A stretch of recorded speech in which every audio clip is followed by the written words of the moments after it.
aveuglés par le pouvoir. par une idée linéaire. Et ça, c'est extrêmement dangereux. On les trouve très souvent dans l'histoire, que les gens ne se rendent pas compte que l'histoire, dans la plupart des cas, les victoires sont asymétriques. Si j'ai bien compris pour vous, suivre de la façon linéaire, c'est de suivre le pouvoir, parce que le pouvoir suit linéairement le succès pour vous, c'est ça, non?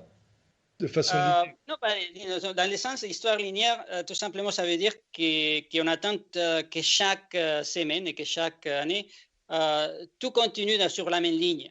Et que cette année, on a 1, c'est 1, 2, et 3, et 4, et 5, et il n'y a pas de déviation.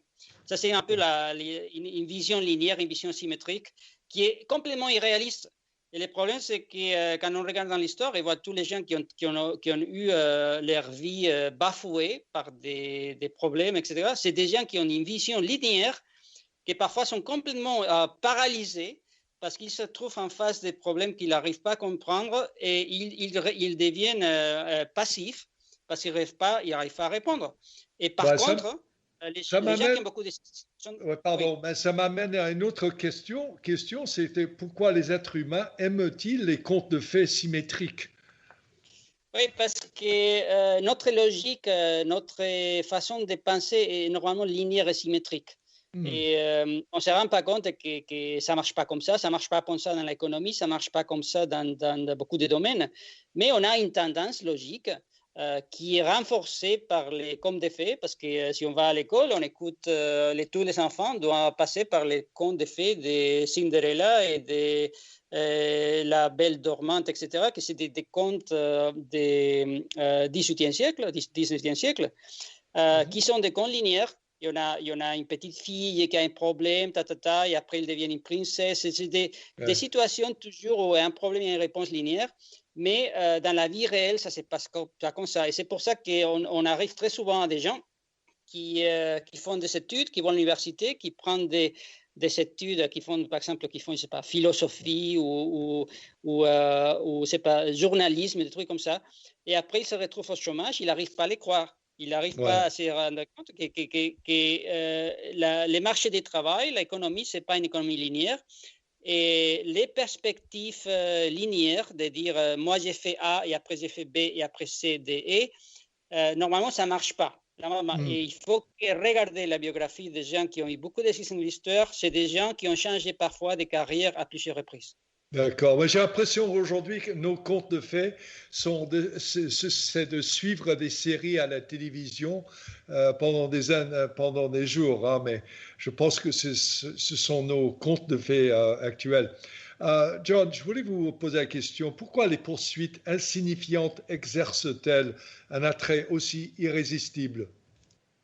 Parce que ça maintient les gens occupés. Et vous avez parlé tout de suite, il y a une minute, sur les séries de télévision. C'est un peu la même chose. Des gens, parfois, ils passent des heures et des heures à des activités qui n'ont vraiment aucune valeur.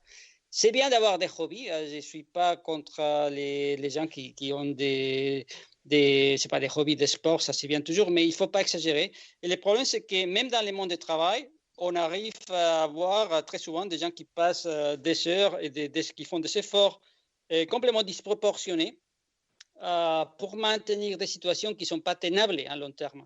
Et on voit très souvent des gens qui essayent de tenir une entreprise et de la faire survivre dans des situations où ils sont voués à l'échec. Parce que la technologie est obsolète, parce que le marché il est trop petit, parce qu'il n'y a pas vraiment de demandeurs qui veulent acheter ce service.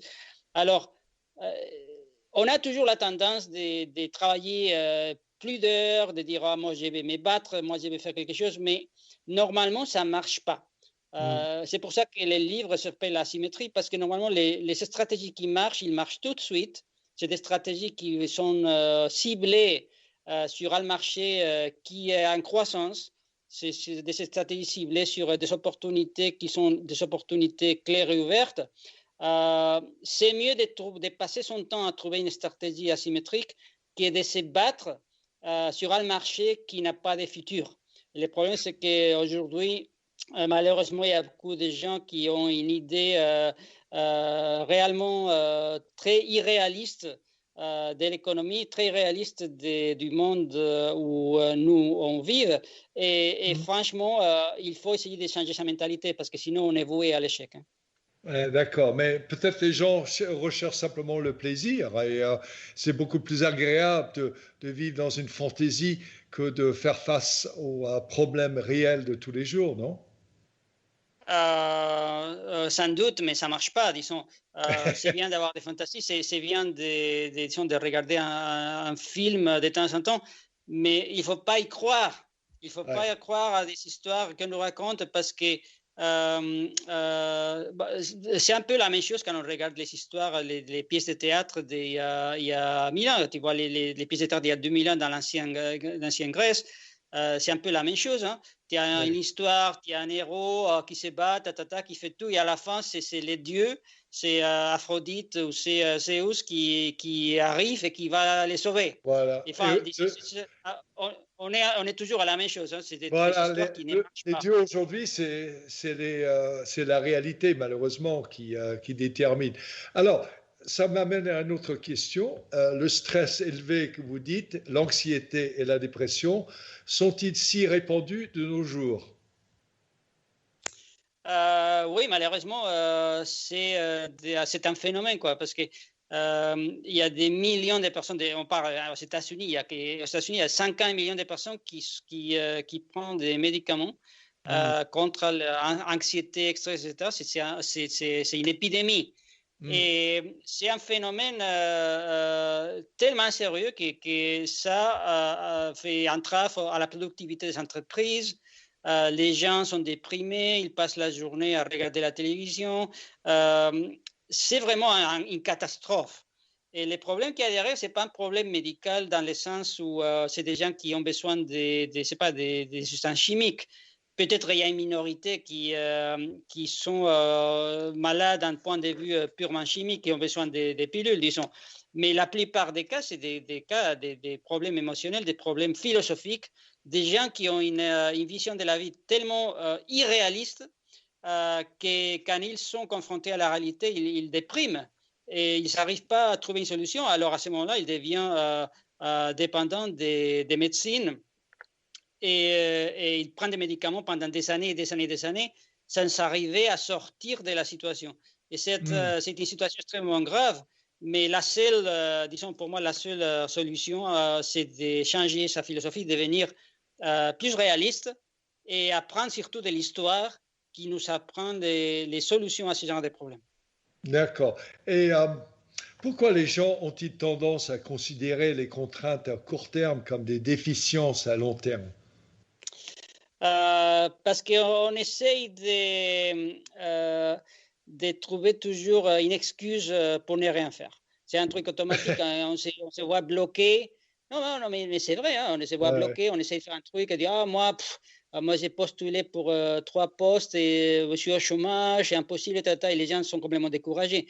Pendant qu'on voit d'autres personnes qui prennent une approche asymétrique, et j'ai souligné ça, c'est l'histoire du livre, une approche asymétrique, dit, bon, écoute, moi j'ai essayé de trouver un boulot dans cette ville, mais ici il n'y a rien, alors je vais déménager, je vais aller, c'est pas en Allemagne, je vais aller en Suisse, et il trouve un emploi dans une semaine, tout simplement parce qu'il prend une approche asymétrique, et ils vont chercher où il y a vraiment des possibilités.